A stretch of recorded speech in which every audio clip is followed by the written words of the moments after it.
Përshëndetje të nderuar miq, ditën e sotme në Athinë ka qenë për një vizitë ministrja e punëve të jashtme, Elisa Spiropali, e cila është takuar me homologun dhe zyrtarët më të lartë grek, ku në qendër të bisedës kanë qenë mjaft çështje. Me vëmendje janë ndjekur edhe nga Shqipëria, sidomos ajo për kufirin detar, heqja e ligjit luksës që përmendet në çdo takim, pronat e shqiptarëve, pensionet, por edhe çështje të tjera, të cilat ne do t'i diskutojmë më mirë në një bisedë me zonën Fotini Shehu, pedagoge në Greqi. Zonja Shehu, faleminderit shumë për kohën. Faleminderit dhe unë për ftesën, zoti Balla. A ishte kjo një vizitë e suksesshme me një agjendë të planifikuar, siç e njoftuan mediat greke dhe në mos gaboj 2-3 javë përpara, pra me një agjendë të planifikuar nga Athina? U duke suksesshme sipas agjendës që ju thatë, por neve këtu jemi mësuar flasim në fund. Kur mbarojnë bisedimet, atëherë do duket se sa nga këto që u diskutuan u bën realitet. Që do të thotë edhe kjo e sotmja mund të jetë në vazhdën e retorikës pas gjë konkrete duke nisur nga. Po. Jo, kjo ishte një hap shumë i madh dhe më së pozitiv që mori vetë Ministria e re e jashtme e Shqipërisë, por në bisedimet y palshin gjithmonë duhet të presim edhe reagimet e palës tjetër. Të tëra temat që ka kërkuar dhe që qarkullojnë në artikuj të ndryshëm të gazetarisë në Shqipëri më shumë, sepse këtu nuk ka unë odha një sy edhe shtypit grek, nuk kishte ndonjë reklamim kaq të madh sa që kanë bërë ato mediat shqiptare, por është gjë shumë e mirë që diskutuan dhe presim zbatimin e tyre. Si komunitet, do të thosha që ato pikat që kanë kërkuar, që kërkojnë më tepër, domethënë shqiptarët me banim mbi 3 dekada e gjysmë në Greqi, është çështja e pensioneve, këtë moment që është shumë serioze, sepse është ligji i natyrës, neve rritemi, disa po plaken, po arrin afër moshës së pensionit dhe akoma kanë atë pasigurinë se si do të dalin në pension, me çfarë, nga do të paguhen, nga cili shtet, me çfarë lloj mënyre. Është gjë shumë pozitive që Shqipëria ka arritur këtë me Italinë dhe pritshmëria është më së e madhe që të arrihet edhe me Greqinë. Ministre, ja mori shembull Italinë pra vendet e Bashkimit Evropian, por në këtë rast ku ka mbetur kjo marrëveshje? Përveç çështjes financiare, besoj është ana burokratike më shumë ne apo Greqia, se kemi parë burokracinë me Italinë që zgjati më shumë nga ata se nga ne. Është një të gjë edhe këtu. Burokracia është shumë e madhe edhe në shtetin grek, pavarësisht tani po kjo qeveri ka deklaruar për digitalizimin e shumë institucioneve të saj, por kjo nuk do të thotë që burokracia nuk vazhdon. Atëherë përveç shumave të mëdha ekonomike, sepse këtu flasim për miliona euro, të mos them më tepër se miliona, përveç kësaj është edhe burokracia në mes, e cila nuk e di sa kohë do të marri, por siç i thash edhe përpara, gjasat janë që të realizohen sa më shpejt, sepse ushtrojnë presion vetë shqiptarët që janë që banojnë këtu në Greqi. Për ligjin e luftës besoj edhe ky vit, po ndoshta edhe tjetri, Spiropali do kthehet me duar bosh, ashtu si shumë homolog të saj. Është një zonjë zgjuar, nuk më do mendje se do kthehet me duar bosh. Diçka ka arritur dhe kjo që të filloj, domethënë të filloj nga si ministre e jashtme me këtë takim, është shumë pozitive, thash edhe pak më përpara. Por nuk varet çdo gjë nga Shqipëria. Brenda parlamentit grek ka edhe shumë zëra të tjerë, të cilët nuk janë dakord, pavarësisht se kjo është absurde për dy shtete që janë anëtare të NATO-s, të dyja, por çdo gjë kalon nga parlamenti dhe në parlament nuk dëgjohen vetëm zërat pozitive. Në këtë rast nuk është vetëm, sikur e thatë ju, në dorën e Shqipërisë, por edhe të Greqisë ligji i luftës, po për çështjen e delimitimit të kufirit detar, pra të zonave ekskluzive ekonomike. Është më shumë në dorën tonë apo në dorën e Greqisë, sepse është ajo në mos gaboj nga perceptimi që po kërkon që ta shtyjë më përpara për në Hag, aty ku i dha fjalën dhe kryeministri pra Edi Rama, po ndërkohë që ka ngecur të kjo. Edhe kjo prapë është e mbledhur në granazhet e vetë gjykatës së Hagës, sepse aty do të merret vendimi më i saktë. Domethënë është si puna e saj fabulës që ziheshin dy 2 ditë në një tra, jo ti të kaloj, jo po unë të kaloj, dhe për si përfundim rajnë që të dyja. Kështu që këtu vjen një person, një institucion i tret, i cili vendos se kush ka të drejtë. Edhe vetë Greqia do që ta mbylli këtë çështje. Domosdoshmë që pritshmëria nga ana e qeverisë greke është që të shtyhet kufiri i detar, por zonja Spiropali mendoi se me diplomacinë e saj që ka treguar dhe si kryetare e Kuvendit të Shqipërisë, do të arrijë këtë. Pastaj çështja teknike, zgjidhja përfundimtare, prapë edhe këtu mblekset burokracia.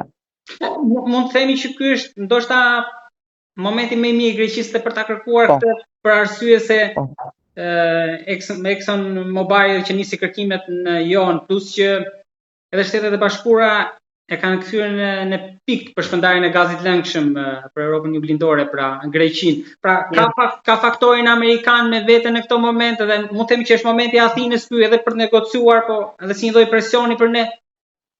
Po, do të bia dakord me këtë që thoni ju, sepse këtë moment në shumë gjire të Greqisë bëhet fjalë për të ardhur LNG, do me thënë gazi i lëngët, i lëngshëm. Janë bërë marrëveshjet, por mos të harrojmë se para disa ditësh javën e kaluar ishte edhe një vetë ministri i jashtëm, zoti Gjerapetritis, kishte një një takim shumë të rëndësishëm gjithashtu me Libin.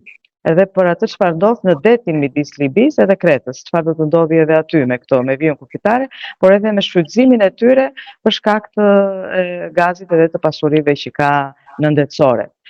Vërtet është momenti më i mirë që të paktën një nga këto mosmarrveshje të i jepet zgjidhje si përfundim. Këto janë ato që na prekin të dyve, por kërkesat e Greqisë në këtë takim ka pas direkte nga ministri apo autoritetet tjera, sepse në çdo takim ata kanë kryefjalë minoritetin. Kryefjalë kanë minoritetin. Unë do të thosha që gjithashtu kryefjala nga ana e Shqipërisë, por edhe disa zëra nga parlamenti grek janë edhe emigrantët në Greqi, nga të gjitha komunitetit, jo vetëm shqiptar, sepse është një numër shumë i madh i tyre dhe janë shumë të drejtat të cilat nuk janë zbatuar akoma, ndërsa nga sa jam e informuar unë të paktën, di që parlamenti shqiptar më së fundi zgjedhjet e fundit kishte edhe një përfaqësuese të komunitetit të Rom si kandidate për deputete. Ndërsa kjo këtu nuk është parë akoma, pavarësisht se Greqia ka kaq vjet që është në Bashkimin Evropian, edhe mundet që ta kishte realizuar këtë më përpara. Por Shqipëria, pavarësisht se është duke negociuar, atëherë zbaton të gjitha udhëzimet e Bashkimit Evropian, edhe në këtë aspekt, do me thënë të drejtave të njerëzit. Nuk është vetëm minoriteti grek, po janë edhe emigrantë shqiptar, të cilëve akoma nuk janë zbatuar shumë të drejta. Tham çështja e pensioneve është goxha e madhe, është e drejta e votës, të cilët shqiptarët emigrantët nuk mund të votojnë as në zgjedhjet parlamentare dhe as në zgjedhjet lokale, nëse nuk kanë pasaportë greke. Në vitin 2010 ishte një zoti Dragushi, një qeveri tjetër, i cili tha që të paktën në zgjedhjet lokale ata emigrantë që kanë mbi 10 vjet leje qëndrimi mund të votojnë sepse aty jetojnë dhe janë të prekur direkt nga vendimet që do të marrë pushteti lokal. Ky ligj u quajt antikushtetues nga parlamenti i asaj kohe dhe këtë të drejtë sot asnjë emigrant nuk e gëzon. Kështu që është edhe kjo një pikë që duhet parë në aspektin e minoriteteve dhe të drejtave të tyre. Gjithashtu është drejta e mësimit të gjuhës për të gjitha komunitetet. Nuk është bërë asgjë. Përpjekjet janë shumë të pakta nga vetë disa shoqata ose në aspekt lokal, në bashkëpunim me bashki të ndryshme në gjithë Greqinë janë hapur kurse të gjuhës shqipe dhe të gjuhëve të tjera të komuniteteve të tjera, por kjo nuk mjafton, sepse këtë moment kemi mbi 100.000 shqiptar, fëmijë të brezit të dytë, me origjinë shqiptare, që janë në arsimi primar dhe dytësor të Greqisë, dhe në qoftë se deri tani flasim rreth 1.000-1.500 nxënës të cilët u jepet mundësia të mësojnë duke insistuar te prindit e tyre pa dyshim që të mësojnë gjuhën mëm. 98.000 të tjerë nuk e kanë këtë mundësi. Kështu që kjo duhet bërë në mënyrë të organizuar dhe bilaterale midis dy shteteve që të jepet, ta kenë këtë drejtë të gjithë fëmijët e brezit të dytë të emigrantëve. Greqi. Zonja Sheu, para se sa ministri të nisej për në Athinë, në Tiranë kishte shumë porosi për të, edhe më kryesori ajo që edhe në rrjetet sociale, por edhe me deklarata direkte, edhe me letra të hapura, ka qenë për çështjen e çamërisë, për ta përmendur, për të drejtat e tyre për pronat. A arriti ministra që ta përmend këtë? Unë gëzohem që ministra kishte porosi, por dhe në qoftë se ajo arriti apo jo nuk e di, sepse nuk e pash ta lexoj në asnjë publikim, në greqisht të paktën. Prap ka shumë si thon, ka shumë pengesa brenda në parlament kjo çështje. Sepse ekstremi i djathtë, pavarësisht se Agimi i Artë nuk është më prezent në parlament, por votuesit e tij janë ata që sollën në qeveri për një 4 vjeçar të dytë të qeverisë tanishme. Dhe ata votues janë kundra kësaj bisede që të mos hapet fare. Kjo e mban peng ndoshta edhe ligjin e luftës? Po. Pra, nëse miratorët të heqja janë të njëjta grupe. I hap rrugën edhe të drejtat e pronave të çamëve, të shqiptarëve të çamerisë. Fiks. Në qoftë se hiqet ligji i luftës, atëherë çdo gjë do të jetë më e lehtë për tu dialoguar dhe për të rënë në dakordsi me dy shtetet. Zonja Sheu, kjo epokë tani e vizita e ministres, por dhe raportet dypalëshe në këtë moment, a janë më të mira se ajo që ishte në epokën e Tsiprazit, edhe pra raporti Bushati, Kocias, të dy ministrave të jashtëm, sepse ishin shumë pranë finalizimit të disa marrëveshje, quan shumë përpara. Raportet atëherë ishin shumë më pozitive dhe më të ngrohta, do të thosha, midis Bushatit dhe ju edhe Kocias, ndërsa tani janë më tipike, më diplomatike, por me insistencën e saj unë besoj se do të arrijë diçka. Edhe diçka të fundit kam, në 2027 në mos gaboj, Greqia ka presidencën e Bashkimit Evropian, që më pas e merr Italia apo është para saj. Ndërkohë që në 2028 sipas objektivit të qeverisë synohet mbyllja e kapitujve, grup kapitujve. Në momentin që Greqia kërkojnë një koncesion përpara se sa të jap në një mbështetje, të paktën nga e shkuara. Në këtë rast ju është në interes në Greqisë që të integrohet Shqipëria, sepse në këtë moment shikojmë që po bëhen shumë përpjekje. Kushtet janë në diskutim me sipër, nuk mundet akoma që të themi që janë. Kushti i parë që bën ata është minoriteti. Por nga sa kam unë informacion, shumë gjëra janë realizuar, nuk u mohojnë të drejtat minoritarëve në Shqipëri. Dhe nëse krahasojmë me të drejtat e shqiptarëve në Greqi, është si nata me ditën.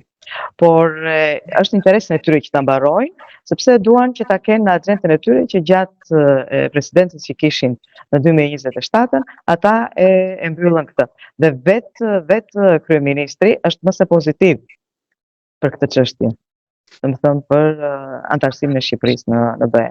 Ju tha që kryeministri grek e ka fjalën. Ju tha që është mjaft pozitiv, po të lutem se ndoshta te kalova kohën që ne ram dakord për të folur, po kjo është e fundit. Sa vite ka që faleminderit. Sa vite ka që nuk ka një vizitë zyrtare të kryeministit të Shqipërisë atje dhe të kryeministit të Greqisë në Shqipëri, pra zyrtare.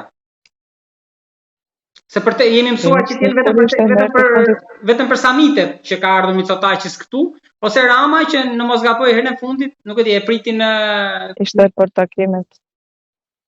takimet para zgjedhjeve që kishte me komunitetin në Athinë dhe Selanik. Jo, ka takime zyrtare shtetërore. Mitsotakis se kemi parë në Shqipëri kryeministin e Greqisë.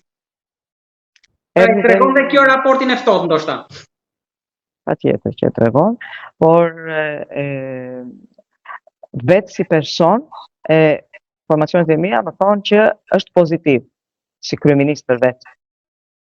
Tani, se sa mundësi ka atje që këtë dëshirën e vetë t'ja mbështesin edhe të tjerë, sepse ta çdo gjë kalon nga parlamenti, çdo gjë kalon nga grupi, nga Këshilli i Ministrave, atëherë atë nuk e dim akoma nëse do të realizohet si përfundim. Por kjo është fakt që asnjë ministër nuk ka pasur kohët e fundit vizitë zyrtare as në një shtet as në tjetrin. Ndaj dhe kjo është për të përgëzuar zonjën Spiropali që e mori këtë hap duke filluar me Greqinë. është në protokollin e saj, në agjendën e saj që të bëj takime, por edhe pranimi i vizitës së saj nga ana e Greqisë prapë është një gjë shumë pozitive. Profesore Shehu, faleminderit shumë për bisedën. Gjithashtu dhe unë ju falenderoj për kohën dhe për mundësinë që më dhatë ndaj me shikuesit tuaj.